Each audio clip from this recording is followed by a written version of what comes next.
चल। ओम शांति। ओम शांति। तो आज हमारी तपस भट्टी का दिन है 70 और मुरली है 29 मार्च 1982 की। सच्चे वैष्णव अर्थात सदा गुण ग्राहक। बाबा आज एक माला को देख रहे हैं और ये माला है बच्चों की विशेषताओं गुणों की माला। मुरली के अंदर बहुत बहुत सुंदर सुंदर बातें बाबा ने बताई हैं जो हमें प्रैक्टिकली अपनी लाइफ में लानी ही चाहिए, है ना। तो जैसे कि मुरली का टाइटल ही है सदा गुण ग्राहक बनो, तो इससे हमको क्या पता चलता है, मुरली पढ़ी है ना रात को सभी ने। तो इस टाइटल से भी हमें क्या पता चलता है कि मुरली में बाबा ये बताने वाले हैं कि अब गुणों को नहीं देखना, अब गुणों को धारण नहीं करना, अब गुणों का वर्णन नहीं करना, चिंतन नहीं करना। ये 3 बातें तो मुरली में बाबा ने बोली है, बाकी हम ऐसी 18 बातें मुरली में देखने वाले हैं जो अवगुणों के साथ हमें नहीं करनी है, ठीक है। तो फिर क्या करना है, मतलब हमें गुण ग्राहक बनना है, गुणों को देखना है, गुणों का चिंतन करना है, गुणों को चुराना है। और इसीलिए ही श्री कृष्ण को क्या कहा जाता, चित्त चोर कहा जाता। तो दिखाते हैं कि वो क्या थे, सबका चित्त चुराने वाले थे। और उसके लिए उनका क्या क्या दिखा दिया, माखन भी चुराते थे, वस्त्र भी चुराते थे। तो वो बहुत सारी चीजें हैं जो प्रतीक के रूप में होती हैं, लेकिन उनको वहां पे उस तरीके से दिखाया गया। तो एक बार एक व्यक्ति होता है, उस व्यक्ति को गांव के अंदर जितने भी लोग होते हैं सब लोग एक नाम से पुकारते हैं, सब लोग बोलते हैं ये महामूर्ख है। सब उसका मजाक बनाते हैं कि ये महामूर्ख है, आ गया महामूर्ख, आ गया महामूर्ख, वो देखो महामूर्ख, ऐसे करके उसको अंदर में बहुत दुख होता है इस बात का कि मेरी बुद्धि अच्छी, मेरा काम अच्छे, सब कुछ बढ़िया है, लेकिन ये लोग मुझे हर बात में महामूर्ख बोलते रहते हैं, मूर्ख बोलते रहते हैं। एक बार उनके गांव के अंदर कोई विद्वान आए, महात्मा जी। महात्मा जी ने आकर के, अब ये कहानी ऐसी है जिसको बाकी कहानी हम सुनते हैं, उन कहानियों से ये कहानी बिल्कुल अलग है, क्योंकि बाकी कहानियां सुनाते समय हमें बताया जाता है कि इस कहानी को जीवन में धारण करना है, लेकिन ये कहानी जो अब आप सुनने वाले हो ये वो कहानी है जिसको हमें धारण नहीं करना है, इसलिए ये भिन्न कहानी, ध्यान से सुना। तो महात्मा जी आते हैं और ये व्यक्ति जो, जब भी कोई विद्वान व्यक्ति पहुंचता है सामने तो लोग अपनी प्रॉब्लम्स तो लेके जाते हैं ना, समस्याएं लेके जाते हैं। तो उस भीड़ के अंदर ये भी एक होता है और ये लास्ट में महात्मा जी से मिलकर उनको अपनी प्रॉब्लम बताते हैं कि सब लोग गांव के मुझे मूर्ख बोलते हैं, मुझे बहुत दुख होता है, आप मुझे ऐसा कोई तरीका बताओ जिससे मैं अपना ये टाइटल है वो खत्म करवाऊं। तो गुरुजी उसको धीरे से एक बात बता करके जाते हैं कि देखो, कोई भी तुमसे कोई बात करे या तुम्हारे साथ में कोई भी कहीं खड़े होकर के कोई चीज देखे, कुछ भी करे, तो तुम्हें उस बात को हमेशा काटना है, नकारना है। वो कहता है कि ठीक है, कर दूंगा। अब गुरुजी तो चले जाते हैं उसको ये शिक्षा दे करके। अब अगले दिन से वो जिन भी, जैसे वो कहीं ग्रुप में जा रहा है, एक झील को वो देखते हैं, सब लोग कहते हैं कि अरे कितनी सुंदर झील है। आगे से ये बात को काटते हुए बोलता है कि ये झील कितनी तो गंदी झील है, कितना तो कचरा इसमें भरा हुआ है। जैसे वो ये बात बोलता है सब लोगों का ध्यान उसकी तरफ जाता है और सब लोग बोलते हैं कि अरे मतलब ये कितना बुद्धिमान होगा कि हमें तो झील साफ साफ दिखाई दे रही है, लेकिन इसको झील के अंदर का कचरा भी दिखाई दे रहा है, गंद भी दिखाई दे रहा है, मतलब इसने इससे भी सुंदर झील देखी हुई है। थोड़ा और आगे जाते हैं तो कमल का फूल दिखाई देता है, सब लोग बोलते हैं कि कितना सुंदर, कितना बड़ा कमल का फूल है। ये आगे से बोलते हैं ये भी कोई कमल का फूल है, इससे सुंदर सुंदर, इससे बड़े बड़े तो मैंने कितने कमल के फूल देख लिए हैं। जैसे जैसे जो व्यक्ति मिलते जाएं, जैसे जैसे जो बातें होते जाएं, ये हर बात में क्या कहता है, ऐसा भी कोई है क्या, मैंने तो ये देखा हुआ है, ये भी कोई बात हुई क्या, मेरे साथ तो इतनी बड़ी बात हुई हुई है, ये भी कोई घटना हुई क्या, ऐसी तो घटनाएं कितनी हुई हुई हैं। हर बात को काटते हुए ऐसे बोलता था और लोग इसके बारे में क्या सोचते थे कि कितना महान है, इसको तो सब कुछ मालूम है, ये तो महात्मा ही है। और धीरे धीरे धीरे वो उस गांव का पंडित बन जाता है, महात्मा बन जाता है, जहाँ पे लोग जाते हैं और जाकर के पूछते हैं कि प्रॉब्लम ऐसी क्यों है, तो ये बोलता है ये भी कोई प्रॉब्लम है, मैं तुम्हें बताता हूँ असली प्रॉब्लम क्या होती है। बहुत दिनों के बाद में उन गुरुजी का फिर से विजिट होता है उसी गांव के अंदर। गांव के लोग उनसे मिलने के लिए जाते हैं, इधर उधर की बातें करते हैं और फिर गुरुदेव को बोलते हैं कि गुरुजी आपको मालूम है हमारे गांव के अंदर एक बहुत बड़े महात्मा जी, महान पंडित रहते हैं। गुरुजी बोलते हैं हाँ हाँ मुझे मालूम है, वो कौन है? गुरुजी को तो मालूम ही था क्योंकि पंडित तो वही बना के गए हैं महात्मा तो गुरुजी को वो लोग बोलते हैं कि आप जाने से पहले पहले एक बार उनसे जरूर मिल करके जाना। वो बोलते हैं कि ठीक है। वो उसके पास जाते हैं और जैसे जाते हैं तो वो जो अब बना है महात्मा, वो इन महात्मा जी को बोलते हैं कि महात्मा जी आपने तो मेरी जिंदगी ही बदल दी। कहाँ तक कल लोग मुझे महामूर्ख महामूर्ख बोल रहे थे, पागल पागल बोल रहे थे, और कहाँ पर आज ये लोग मुझे महात्मा जी बोलते बोलते थकते नहीं हैं। गुरुजी बोलते हैं कि हाँ मैं ये बात जानता हूँ। तो वो बोलता है कि नहीं नहीं गुरुजी आपने तो मुझे बहुत ही महान बना दिया। वो कहते हैं अरे भाई मैं ये बात जानता हूँ। कहते आप कैसे जानते हो, आप तो आज ही आए हो। वो कहते हैं मैं इसलिए जानता हूँ क्योंकि मैं भी महात्मा ऐसे ही बना हूँ। मैं भी महात्मा कैसे बना, ऐसे बना। इसको दुनिया में क्या बोला जाता है, जिसको बाबा ने मुरली के अंदर बोला कि ये है उल्टी होशियारी। ये कहानी हमको बिल्कुल भी धारण नहीं करनी है। कोई अपनी प्रॉब्लम लेकर के आए तो ज्यादा अपनी उल्टी होशियारी नहीं दिखानी है। उल्टी होशियारी के लिए मुरली में आज बिल्कुल से मना किया गया है। तो ये ऐसी कहानी जो धारण नहीं करनी है। बाबा ने मुरली में माला देखी और माला बना रहे हैं। कौन सी माला? हर एक श्रेष्ठ आत्माओं के श्रेष्ठ गुणों की माला।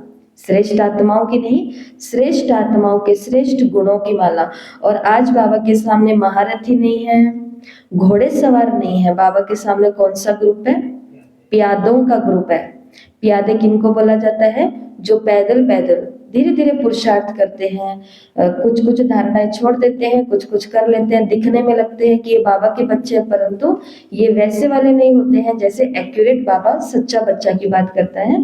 तो आज बाबा विशेष प्यादे ग्रुप के गुणों को देख रहे थे। बाबा ने कहा भले प्यादे ग्रुप के हैं ये, सब काम धीरे धीरे करेंगे, लेकिन इनमें भी क्या है? विशेषता है। इनमें भी बाबा ने कहा गुण है, और उसी विशेषता उसी गुण के कारण बाप का बनने का इन्हें विशेष अधिकार मिला है। विशेष आधार ही क्या बना इन आत्माओं के अंदर? वो एक गुण, वो एक विशेषता है। तो बाप दादा पहले नंबर से लास्ट नंबर तक नहीं गए, लेकिन लास्ट नंबर से फर्स्ट नंबर तक के गुणों को देखा। ठीक है, तो बिल्कुल लास्ट नंबर में भी बाबा के बच्चे जो थे ना, वो गुणवान थे। उसी गुण के आधार से ही इस ब्राह्मण जीवन में जी रहे हैं और जिंदा हैं, वरना कब के हो जाते। लेकिन ब्राह्मण जीवन में वो प्यादे होते हुए भी क्यों जीवित हैं? क्योंकि उन्हों के अंदर क्या है? ये गुण, ये विशेषता है। उसी गुण के कारण ऊंचे से ऊंचे बाप के बच्चे बने, उसी गुण के कारण प्रभु पसंद बने। तो बाबा ऐसे गुणों की माला को बना रहे थे। चलते मुरली के आगे, कई आत्माएं गुणों को जानते हुए भी जन्म जन्म के गंदगी को देखने के अभ्यासी होने के कारण गुण को ना देख अवगुण को ही देखती है।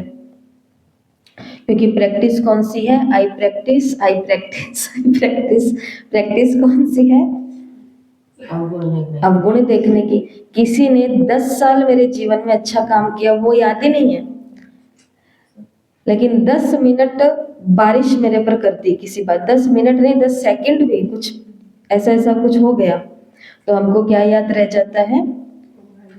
बाबा ने कहा वो याद भी रह जाता है, लेकिन अवगुण को देखना, अवगुण को धारण करना ऐसी ही भूल है जैसे कि स्थूल रीति से कोई अशुद्ध भोजन खा लेना। बाबा ने कहा ना कि आप सभी कौन हो? वैष्णव हो। तो हम बाबा के बच्चे, हम कहीं पर भी जाते हैं, हम और किसी चीज का ख्याल रख पाए कि नहीं रख पाए, लेकिन हम सबसे ज्यादा किस लिए माने जाते हैं कि ये बीके हैं, ये भोजन किसी के हाथ का नहीं खाते, ये भोजन बिल्कुल सात्विक खाते हैं, ये ऐसे ही ऐसे भोजन के लिए कहा जाता है। और अगर किसी ब्राह्मण से खान पान में कुछ अशुद्ध भोजन खा लिया जाए तो फिर वो क्या महसूस करेगा? अपनी भूल महसूस करेगा कि मैंने ये खान पान की धारणा में मैं तो कमजोर हूँ। तो ये भूल समझते हो ना खाने पीने में। ऐसे ही ध्यान से सुनना, ऐसे अगर किसी का अवगुण या कमजोरी धारण करते हो तो समझो कि मैंने अशुद्ध भोजन खा लिया। सच्चे वैष्णव नहीं है, विष्णुवंशी नहीं है। तो आप आज बाप दादा बच्चों की चतुराई का खेल देख रहे थे। वो जो भी आपको साकार मूल्य में सुनाया, कौन से चतुराई करते हैं, जानने में सब बहुत अच्छे हो गए हैं, इसके अंदर ये अवगुण है, इनमें ये अवगुण है, इनमें ये अवगुण है, इनमें इनमें इनमें इनमें इनमें इनमें कि इसमें सब में ये अवगुण है। बाबा ने कहा सबसे बड़ी बात दूसरों के अवगुणों को देखना, जानना। इसमें तो बहुत होशियारी समझते हैं, इसमें अपने को नॉलेजफुल समझ लेते हैं। बाबा ने कहा लेकिन जानने का मतलब क्या होता है? जानना अर्थात बदलना, परिवर्तन करना। जैसे कोई जान लेता, बहुत बड़े उदाहरण दे चुके हैं। जानना मतलब समझना, किसी ने जान लिया कि हलवा ऐसे बनता है, तो वो उसको क्या कर देगा, चेंज कर देगा, क्योंकि उसने कोई और तरीके से बनाया था तो खराब बन गया। उसने इस तरीके को जाना, तो जानने का मतलब है कुछ ना कुछ उसमें परिवर्तन करना। बाबा ने कहा अगर जाना भी, 2 घड़ी के नॉलेजफुल बन भी गए कि इसमें ये अवगुण है, लेकिन नॉलेजफुल बन करके किया क्या? खाली बुराई की और तो कुछ नहीं कर पाए सुधार, या कुछ कर पाएंगे हम? नहीं कर पाएंगे। बाबा ने कहा नॉलेज का मतलब होता है लाइट और माइट। माइट का मतलब क्या होता है? शक्ति। तो बाबा ने कहा नॉलेज का मतलब होता है लाइट और माइट। जान तो लिया कि ये अवगुण है, लेकिन नॉलेज की शक्ति से अपने या दूसरे के अवगुण को भस्म किया, परिवर्तन किया। तो बाबा ने कहा बदल के व बदला के दिखाया, या सिर्फ केवल जाना ही। तो बाबा ने कहा सिवाय नॉलेज के तो लाइट है। तो यहाँ पे फिर बाबा ने उदाहरण दिया, शास्त्रवादियों का ऐसे जानने वाले से अवगुण ना जानने वाले अच्छे हैं। तो बाबा क्या बोलते हैं? बुद्धू बन जाओ। क्या बन जाओ? कि ऐसे जानने से तो अच्छा है कि हम कुछ ही ना जाने। इतनी अक्ल जब हम ज्ञान में लेने आते हैं तो हमारे में होती है इतनी अक्ल जानने की? कुछ नहीं होती। लेकिन यहाँ आकर के सारी अक्ल हमको आ जाती है। बाबा ने कहा इससे अच्छा तो ना जानने वाले बुद्धू अच्छे। जैसे ब्राह्मण परिवार में आपस में ऐसी आत्माओं को हंसी में बुद्धू समझ लेते हैं। आपस में कहते हैं ना तुम तो बुद्धू हो, कुछ भी नहीं जानते हो। ये लोग बोलते हैं कि तुम तो बुद्धू हो, तुम्हें पता ही नहीं कि तुम्हारे पीछे पीछे क्या हो रहा है। बाबा ने कहा लेकिन इस बात में तो बुद्धू बनना ही अच्छा है। क्यों जानना है? हमें कुछ जानेंगे फिर पता चलता है, फिर डिस्टर्ब होते हैं, फिर उसको। लेकिन बाबा ने कहा जान के भी क्या करना होता है? जानने का मतलब क्या होता है? बदलना। इस पॉइंट को याद रखना, जानने का मतलब होता है बदलना। तो आज का पहला होमवर्क, फिर चलेंगे मुरली के आगे। आज का पहला होमवर्क है गुणों की खोज करना, क्योंकि मुरली में बाबा यही कहने वाले हैं कि अब गुण को धारण नहीं करना, गुण को देखना नहीं है, बदलना है, बुद्धू बनना है। पहला होमवर्क है गुणों की खोज। दिन भर जिन लोगों से आप बातचीत करते हैं उनके 3 गुणों को ध्यानपूर्वक देखना और नोट करना। कितना सुंदर ये होमवर्क है, क्योंकि बाबा ने कहा इधर मुरली में कि जन्म जन्मांतर गंदगी देखने की हमें क्या लग गई है? आदत लग गई है। तो जन्म जन्मांतर की जो गंदगी लगने की आदत है इसको चेंज करना पड़ेगा। उसकी जगह में जन्म जन्मांतर के फूल देखने की आदत डालनी पड़ेगी, एक ही जन्म के अंदर सिर्फ। तो उसके लिए क्या करना है? आज पूरे दिन में जिन भी लोगों से हम मिलते हैं, जैसे सबसे पहले हम सुबह सुबह किससे मिलते हैं? जब आप सुबह सुबह नहा धो के स्नान तैयार होकर के आते हो, अब किन लोगों से मिलते मिलते आते हो? जरा बताओ, का कोई बताएगा? घर में किसी से मिलते हुए आते हो उस समय? कई कई मिल के आते हैं और कई कई तो एकदम गहरी निद्रा में है, तो उनको छोड़ के आते हैं ना, यहाँ से जाके मिलेंगे उनसे। दोनों चीजें होती है। तो मानो सुबह सवेरे उठने से मैं सबसे पहले किससे मिलती हूँ? मानो मैं सेवा केंद्र पर सबसे पहले इधर वालों से मिलती हूँ, ब्राह्मणों से।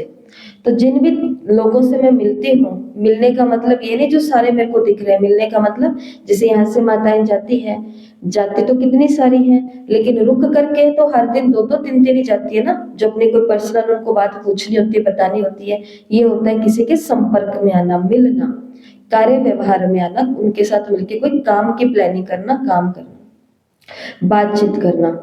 तो जिन लोगों से फिर इधर वालों से मिलते हैं, इधर वालों से सबसे पहले किससे मिलते हैं? तो सबसे पहले दीदी के क्या लिखने हैं, 3 गुण लिखने हैं। बुराइयां बहुत हैं, अवगुण बहुत हैं, दीदी ऐसा कहती है, दीदी वैसा कहती है, दीदी कैसा कैसा कहती है, उन सभी को किनारे करना है। लेकिन हाँ, उन वो अवगुण तभी तक अवगुण लगेंगे जबकि उसके पीछे का इंटेंशन नहीं पता चलेगा। जिस दिन हमें इंटेंशन पता चल गया, जैसे एक मीटिंग हो रही है माउंट आबू में, हो रही थी, और उस मीटिंग के अंदर मानो, चलो आपको मानने के लिए कह देती हूँ, नहीं तो सत्य घटना हो जाएगी ना। तो मानो उस मीटिंग के अंदर हमें बुलाया गया, ठीक है, आपको बुलाया गया, तो मैं वहां पर गई और आइडिया लिया गया कि इतने सारे लोग बैठे हैं, भाई मीटिंग कर रहे हैं ना कोई भी अपनी, कि ये वाला काम कैसे करना है, तो सब अपना अपना आइडिया दो। मैं भी अपना आइडिया सोच के गई थी कि मैं भी अपना ये आइडिया दूंगी। तो फिर आइडिया दिया तो फिर वहां पर सब लोगों ने मिलकर के, और तो किसी बात की हंसी नहीं उड़ाई। किसकी हंसी उड़ा दी? मानो मेरे आइडिया की हंसी उड़ा दी। कहते ये क्या, ये भी कोई आइडिया हुआ, ये तो हम कब का कर चुके हैं। उस समय अंदर में क्या लगता है, एक बहुत बड़ा झटका। एक तो होते बाहर वाले कोई हंसे, काम चल जाता है, कोई बात नहीं, वो भी क्यों हंसे, लेकिन हो जाता है। एक वो होता है जिनके साथ में हम जो हमारे जैसे हैं वो हंसे, तो बहुत बुरी चीज हो जाती है, अंदर में एकदम युद्ध सा छिड़ जाता है, बस बोल नहीं पाते, बाकी कुछ रहता नहीं है, तो अंदर में एकदम ऐसे। लेकिन यही वो मौका होता है जहाँ पे हमें बिल्कुल अपने संस्कार के, जन्म जन्मांतर के या अवगुण के संस्कार को बदलना होता है। क्योंकि इस पूरी मीटिंग के अंदर एक ही जना था जिसने सबसे पहले बोला था ये क्या आइडिया दिया है, उसके पीछे बाकी सबने बोल दिया। अब सीधा दिमाग किसकी तरफ जाएगा? जिसने बोला, उसने मेरा अवगुण ये हाईलाइट किया, उसने मेरी ये बात हाईलाइट की, या उसने मेरे को आइडिया बुरा बताया। अब उसके लिए कुछ कुछ चलेगा, और उसी मौके पर सबसे मेन काम करना होता है, संस्कार वहां काम आते हैं। उस समय कौन सा काम करना होता है? नॉलेज को आगे लेकर के आओ। और ये सोचो कि ये जो फलानी दीदी है, या फलाना भाई जी है, या फलानी माता जी है, या फलाने कुमार या कुमारी है, ये जो आइडिया दे रहे हैं, ये मेरे आइडिया से इसको काट के अपना आइडिया क्यों दे रहे हैं, तो पता चलेगा, समझ में आएगा कि मैं तो इस मीटिंग का केवल एक छोटा सा हिस्सा हूँ। मैं तो इस प्रोग्राम को केवल कुछ मिनट के लिए कुछ सोचने या करने वाली हूँ, लेकिन जिसने मेरे आइडिया को काटा है और जिसने ये आइडिया उससे भी अच्छा दिया है, वो पूरे रात दिन उस काम के ऊपर काम कर रहा है, मतलब उस सेवा के ऊपर काम कर रहा है, उसके ऊपर सारी की सारी रिस्पॉन्सिबिलिटी है। मेरे को केवल आइडिया देने के लिए बुलाया गया था, उसकी वो लाइफ है।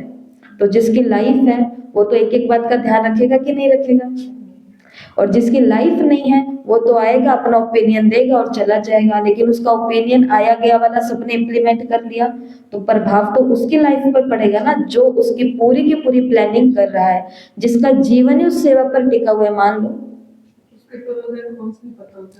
हाँ, और मैंने जो आइडिया दिया वो मैंने ऊपर ऊपर को देख करके दिया, उसने जो आइडिया दिया वो उसके भीतर सब कुछ जा करके देख करके दिया कि ये काम ऐसे नहीं होगा, ये ऐसे होगा।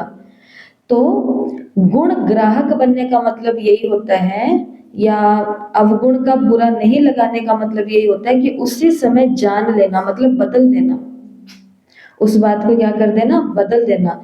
तो बदलने के लिए भी तो थोड़ी बुद्धि बड़ी चाहिए, विशाल चाहिए, नहीं तो सुई कहाँ अटक जाती है।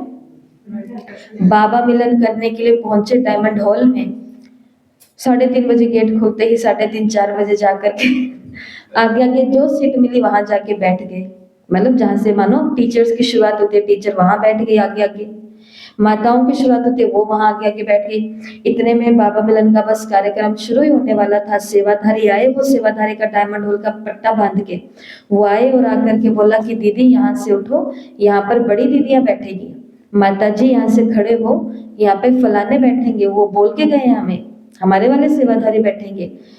अब बाबा कब आया और कब आके चला गया कुछ भी पता नहीं चला, क्योंकि हमें तो सिर्फ एक ही बात याद रखती, मेरे को मेरी सीट से उठा दिया।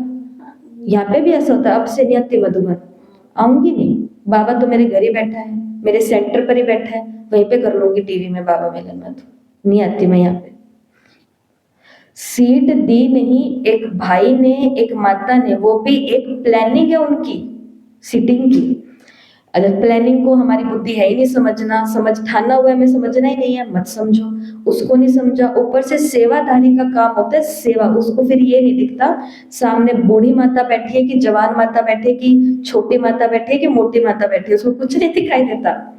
सेवाधारी का मतलब होता है जो ऑर्डर आ गया है वो ऑर्डर आ गया है, वो करना है। चलो जी, हमको सेवाधारी भी नहीं दिखाई दिया। अब मेरी बुद्धि को ये भी नहीं दिखाई दिया कि भगवान आ रहे हैं मुझसे मिलने के लिए, 5-6 हजार का खर्चा करवा के आई हूँ घर वालों का पीछे नन्हे मुन्ने सितारों को अकेला छोड़ करके आई हूँ। टिफिन बना लेना, नहा लेना, कपड़े प्रेस कर लेना, यहाँ का ये है, यहाँ का ये है, यहाँ का ये, सब चीजें धरी की धरी रह गई। कोई आया, आके बोला उठो इस सीट से, आपकी सीट है ही नहीं। और उनका वो शब्द, अरे प्यार से बोल देते, ऐसे गुस्से में क्यों बोल करके गए मेरे को। उस समय इतने भीड़ के अंदर प्रेशर होता है उनके, हम अकेले थोड़ी ना जिसको सीट से उठा रहे हैं, वो कितनों को पकड़ पकड़ करके उठाने की कोशिश करते, तो भी 2 बातें सुन लेते हैं। उठती नहीं है वो, जहाँ पे जम गई वहां पर जम गई, उठती नहीं है। हमको बिल्कुल याद है कि हमारी तो सीट वहां पे टीचर्स वाले में थी ही थी, वहां बैठना था, वहां पर से ही नहीं कोई हट रहा था। तो फिर कहा क्या, कॉन्फ्रेंस हॉल में जाके बाबा मिलन किया, वहां पे भी भीड़ लगी हुई है, सब जगह बाबा के भरे हुए हैं। मतलब 1 करोड़ की स्थिति एक बात के कारण चली गई। करोड़ की स्थिति उसको कॉन्फ्रेंस हॉल में जाकर के बना लो, बाबा मिलन तो ना छूटे मेरा इस बात के कारण।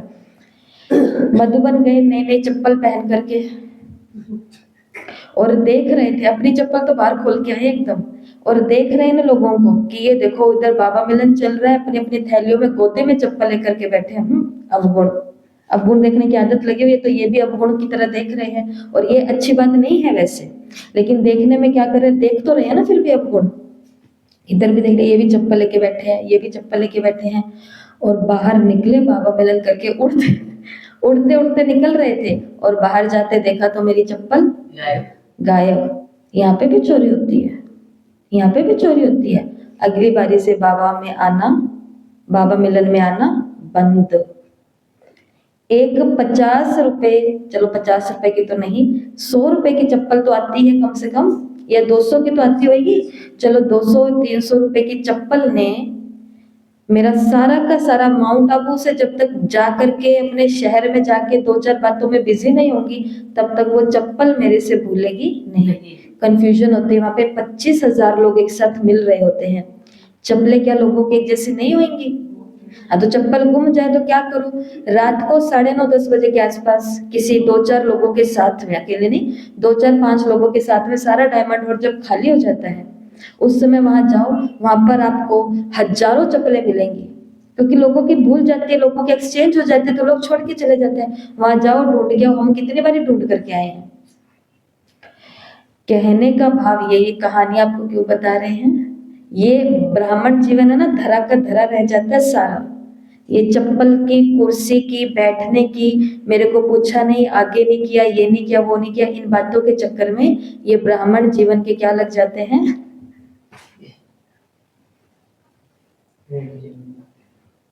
हाँ, स्टॉप लग जाता है। इसके लिए थोड़ा सा आज हमको ये काम करना पड़ेगा, और ये काम क्या है, जिन लोगों से मैं मिलती हूँ उन लोगों के बस 3 गुण देखने और लिखने, है ही नहीं गुण उसमें, तो क्या करेंगे। ऐसा हो सकता है, मैं आपको बता दूं, आपकी लाइफ में, हमारी लाइफ में ऐसी एक आत्मा जरूर होगी, पक्के तकड़े हिसाब किताब वाली, जिसने नाक में दम किया हुआ है, जिसने जीना हराम किया हुआ है, या फिर जो बाबा से मुझे रोज दूर कर देती है आत्मा, मतलब उसके साथ इतना मेरा योग लगा हुआ है कि बाबा के साथ मेरा योग लग ही नहीं पा रहा है, उसके अंदर कोई गुण नहीं है। तो फिर गुण देखने का टाइम पता आपको कौन सा होता है, अमृत वेले। अमृत वेले पूरा बाबा से मिलन मनाओ, बाबा के आगे उस आत्मा को रखो खोल के थोड़ा, और अब देखो इसके अंदर कौन सा गुण है। आपको अमृत वेले बाबा खुद उसका गुण दिखाएंगे, आपको अमृत वेले बाबा खुद उसका गुण दिखाएंगे। अभ्यास करने की आवश्यकता है, करके देखना, अपना मालूम पड़ेगा। तो ये आज का पहला होमवर्क। अब आप किस किस के संपर्क में आते हो आप देख लेना। दुकान वाले भाई जी के संपर्क में आते हो, उसको देख, वो सामान दे रहे, लेकिन खड़े खड़े 3 गुण देख लेना, ठीक है। गुण देखने हैं, गुण देख लेना, नोटबुक में आना, नोटबुक में नाम लिखना, दूध वाले भाई जी, सब्जी वाले भाई जी, मम्मी जी, पापा जी, पति जी, पत्नी जी, बच्चा जी और बच्ची जी, जो भी है नाम सहित, ठीक है। और एक दो हमको भी ले लेना बीच में, जिन जिन से संपर्क में आते हैं उनके क्या लिखने हैं। केवल 3 गुण देखने हैं और हाथों हाथ आकर के उसको कॉपी में नोट कर लेना है। बहुत अच्छा अभ्यास है ये, आदत है आदत। अगला होमवर्क है गुण चित्रकला। एक के नहीं लिखने हैं, जिन जिन से मिलोगे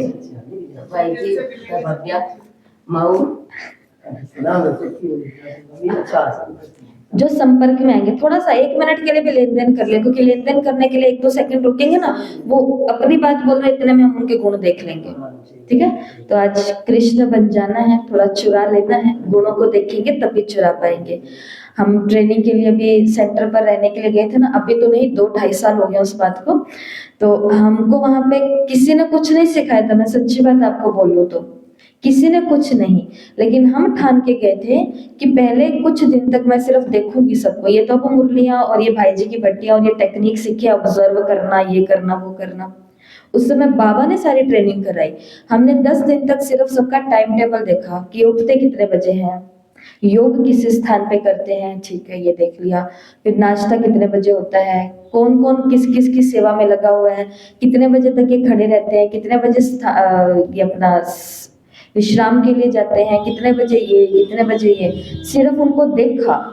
और देखते देखते देखते, और सबसे पहले पहले दिन जाते ही बड़े दीदी को वहां पे बोल दिया कि दीदी कुछ नहीं आता है, लेकिन जो मेरे को सिखाएंगे वो एक ही बार ही सिखाना पड़ेगा, अगली बार उस काम में कोई शिकायत नहीं आएगी। वो ऐसे देखे और मुस्कुराए, उनकी देखने में ही हमने क्या ले ली, सारी की सारी शक्ति ले ली। तो बात भी बोल दी, और अपने ऊपर इतना आत्मविश्वास है, बाबा के ऊपर इतना भरोसा था कि इतना जरूर पता है कि जो चीज आती नहीं है वो बताऊंगी भी, और बताने के बाद ये बोल भी दूंगी कि बस एक ही बार मुझे सिखाना पड़ेगा, अगली पहली बार तो बिना सिखाए सीख जाऊंगी, लेकिन कई चीजें ऐसी है जो सिखानी तो पड़ेगी, लेकिन एक ही बारी सिर्फ देखी देखी करूंगी, अगली बारी से अपने आप कर लूंगी। वो आत्मा क्या बन जाती है, गुण ग्राहक। एक होता है कस्टमर और एक होता है कंज्यूमर। कस्टमर वो होता है जो आपकी दुकान पे आया, चीज को खरीदा, मम्मी ने कहा कि जा दुकान पे जा करके आलू ला जा करके आलू ला, ठीक है। लाने वाला कौन था, बेटा, लाने वाला बेटा था ना, तो कस्टमर कौन था, बेटा। लेकिन घर में रहने वाले 4 लोग हैं, आलू खाए किसने, चारों ने, तो कंज्यूमर कौन हुए, 4 हुए। इसी प्रकार से देने वाला कोई और होता है, ग्राहक बनने वाला कोई और होता है, और जिनकी लाइफ पे यूज हो रहे हैं वो कोई और होते हैं, ये समझना थोड़ा। तो आज का दूसरा काम है गुण चित्रकला। हाँ जी, तो गुण चित्रकला तो काम बहुत अच्छा है, ये आपको अपने नाम के साथ करना है। LAKSMI, लक्ष्मी बहन का नाम है LAKSMI, Lakshmi. Pushpa PUSHPA, Chaffee, कुसुम, पिंकी, इंद्रा, अंजू, राजकुमार, खुशबू, ठीक है। ये आप लोगों के लिए होमवर्क है, मैं मेरा काटती हूँ बीच में से। अपने नाम का ये लिखना है, पहला पहला लेटर लिखना है, जैसे KUSUM, ठीक है। अब अपने नाम का ये जो पहला पहला ये लिखा है ना अक्षर, इसके ऊपर एक एक गुण लिखना है, जैसे के इंग्लिश में नहीं आता तो के को बोलते हैं कै, तो कै से जुड़ा हुआ अपना कोई गुण लिखो। बताओ भाई, आपका नाम है, आपको बताना पड़ेगा, इसको भी बताओ। क से कोई गुण बताओ ना, नेगेटिव नहीं बोलना। कर्म योगी, ठीक है, कर्म योगी ऐसे लिखा जाएगा। और गुण बताओ, यू से, यो से, याद मेरे नहीं, नहीं कोई गुण बताओ ना। य से, यज्ञ की महान, यज्ञ रक्षक, यज्ञ स्नेही, ठीक है। ऐसे कोई भी, ये तो हम वैसे ही बोल रहे हैं, पर आप घर पे जाओगे ना, अपने नाम के साथ कुछ कुछ करोगे तो फिर अपने वो 5 गुण निकालना, जैसे जो आपके नाम के लेटर हैं, अपने नाम से जुड़े हुए अपने, किसी का नाम 4 का है, ANJU, किसी का नाम 6 का है, अब जिनका बड़ा है उनको ज्यादा करना पड़ेगा। ठीक है, तो सुनो क्या करना है। अपने नाम के पहले अक्षरों से शुरू होने वाले गुणों को चुनकर उनका चित्र बनाए या प्रतीक बनाए। ठीक है, उस माध्यम से उसको प्रतिबंधित करें। जैसे RAM, राम है, तो राम का पहला क्या है, आर का रिस्पेक्ट हो गया इंग्लिश में, जिसको हिंदी में बोलते हैं सम्मान। ठीक है, तो मतलब मेरा गुण क्या है, सभी को सम्मान देना। तो जो मेरे नाम का ही गुण है, अब मुझे क्या काम करने हैं, वही काम करने हैं। समझ में आ रहा है ना होमवर्क? राम में ए होता है, ए का मतलब है जैसे एक्यूरेसी, एक्यूरेसी का मतलब सटीकता, कि मैं हर काम कैसे करती हूँ, एक्यूरेट करता हूँ। एम का मतलब है मोडेस्टी, मतलब विनम्रता। तो गुणों को लिखना है अपने नाम से जुड़े हुए, और फिर उन्हीं गुणों को पूरे दिन में अपने क्या करना है, धारण करके चलना है। बहुत अच्छा होमवर्क है, इसको बोला गुण चित्रकला। ठीक है, क्योंकि ये मुरली सच में हर मुरली करने योग्य ही है। ऐसा नहीं किया ना, ऐसा करना है। और ये कभी बच्चों के प्रोग्राम में भी हम करवा सकते हैं। बच्चों के लिए गुणों की कहानियां बनानी है। माना आपको याद होगा ना कि थोड़े समय पहले अव्यक्त मुरली के अंदर आपको ये सिखाया गया था, एक टेक्निक थी कि मुरली को इस तरीके से याद करना है कि कोई 5 साल का बच्चा मेरे सामने आए और मैं उसको ये मुरली समझा सकूं। तो वही काम करना है। आज की मुरली गुणों के ऊपर है, गुण ग्राहक मुझे बनना है, अब गुण नहीं देखने हैं ना। तो गुणों के ऊपर कोई भी छोटी छोटी कहानी आपको बनानी है, कोशिश करना वो कहानी आप ही बनाओ। छोटी छोटी कहानियां ढूंढो, बनाओ, और वो कहानियां किसके लिए होनी चाहिए, छोटे बच्चों के लिए होनी चाहिए। जैसे एक बार एक बच्चा था आर्यन, उसने अपने दोस्त का खिलौना गलती से तोड़ दिया। दोस्त को गुस्सा आया, लेकिन उसने आर्यन को माफ कर दिया। आर्यन ने सीखा कि माफी से रिश्ते मजबूत होते हैं और गुस्सा खत्म हो जाता है। तो माफी एक गुण है। छोटी सी कहानी, बस 50-60 शब्दों की छोटी सी कहानी है। ऐसे छोटे छोटे गुणों के ऊपर कहानी बनानी है, कहानियां बनानी है, पर एक भी बनाओगे तो बहुत अच्छा है। और आज का लास्ट होमवर्क है परिवर्तनकारी लेखन, बहुत इंपॉर्टेंट। आपके जीवन की किसी नकारात्मक घटना को दोबारा लिखें। केवल उस घटना से सीखे हुए गुणों पर ध्यान केंद्रित करें और उसके लिए अब कुछ परिवर्तन का काम लिखें। जैसे अब आपको मधुबन का ये बताया कि मेरा आइडिया मैंने रखा भी, लेकिन फिर मेरे को ऐसा इग्नोर भी कर दिया, हंसी भी उड़ा दी। तो उस समय मैं कौन सी परिवर्तनकारी एक्ट करूंगी, तो उस समय ये सोचूंगी कि मेरे से ज्यादा रिस्पॉन्सिबिलिटी इनके ऊपर है, इनके ऊपर पूरा काम है, मेरा तो इतना सा पेन जितना काम ही था, तो मैं इसके लिए ज्यादा रिस्पॉन्सिबल नहीं हूँ, वो उसके लिए ज्यादा है। तो अगर वो कोई बात को सोच करके कह रहे हैं तो उसके पीछे बहुत बड़ी बुद्धि है उनकी। ऐसे करके उस बात को चेंज करना। कहीं से हमें बिठाया जा रहा है, कहीं से उठाया जा रहा है, बाकी सबको कह दिया आपको चलना है और मुझे तो पूछा ही नहीं कि आपको चलना है। तो उसके पीछे जरूर उन्होंने कुछ सोचा होगा। शायद वहां का जो वायुमंडल है, ठंड का या गर्मी का या बारिश का, वो बाकी सब तो उसमें एडजस्ट कर लेंगे, लेकिन उन्होंने मेरा स्वभाव देखा हुआ है कि मैं एडजस्ट नहीं कर पाऊंगी, इसलिए पहले उन्होंने मेरे को बोला ही नहीं। इसे बोलते हैं घटना को चेंज करना। क्योंकि नकारात्मक घटनाएं, लौकिक दुनिया की बात नहीं कर रहे हम, इस बीके लाइफ की बात कर रहे हैं। इस दुनिया में जो हमारे साथ घटनाएं घट जाती है ना, ये सफेद पोशाक के अंदर, उन्हें हम भूलते नहीं हैं। और ना भूलने के कारण उसका प्रभाव हम कहाँ डाल देते हैं, अपनी खुशी खुशी वाली लाइफ पर डाल देते हैं, पुरुषार्थ सारा जीरो हो जाता है। तो प्रभाव नहीं डालना, उसको क्या करना है, मुरली में आया है चेंज कहाँ करते हो ये बताओ थोड़ा कमी को। तो जैसे कि एक घटना है कि किसी ब्रह्मा कुमारी दीदी ने क्लास में सबके सामने मेरी गलती को उजागर कर दिया। दीदी कोई गलती हो तो अकेले में बता दिया करो, लेकिन उस दीदी ने क्या किया, सबके सामने उजागर कर दिया, और जिससे मुझे क्या हुई, शर्मिंदगी भी हुई और मुझे दुख भी हुआ। ये घटना है ना दुख की। अब इसमें परिवर्तनकारी लेखन क्या लिखूंगी मैं। इस घटना ने मुझे विनम्रता और सहनशीलता का गुण सिखलाया। चोटिल महसूस करने के बजाय मैंने अपने अहंकार को छोड़ने का और उनके सुझाव को स्वीकार करने का अवसर माना कि मुझे इनका सुझाव अपना लेना चाहिए। अपनाऊंगा नहीं तो फिर मेरी क्या हो जाती है, इंसल्ट हो जाती है। इनसे मुझे आत्म सुधार पर ध्यान केंद्रित करने का और सही मार्ग पर मार्गदर्शन करने वाले दूसरों को साहस की सराहना करना सिखाया। तो मुझे क्या करना है ऐसा। तो ये है आज का चौथा काम। तो आप सोचना आपके ब्रह्मा कुमारी जीवन में या इस ब्राह्मण जीवन में ऐसी कोई घटना घटी है जो नकारात्मक हो, जिसने मेरे को चोट पहुंचाई सभी के बीच में, तो उसको लिखना और उसको आज क्या कर देना, चेंज कर देना, परिवर्तनकारी लेखा लिखना, ठीक है। और अभी टाइम तो पूरा हो रहा है, आपके ग्रुप में भेजा जाएगा अवगुणों के साथ क्या नहीं करना। 3 बातें बाबा ने मुरली में बताई है। चलो अगली बातें केवल बोल देती हूँ, स्पष्टीकरण अगली बारी करेंगे। तो मुरली के अंदर आया है, बाबा ने कहा अवगुणों को देखते हुए क्या नहीं करना। तो क्या क्या नहीं करना, क्या लिखा हुआ है यहाँ पे, ना वर्णन करने वाले द्वारा। ठीक है। और अगला है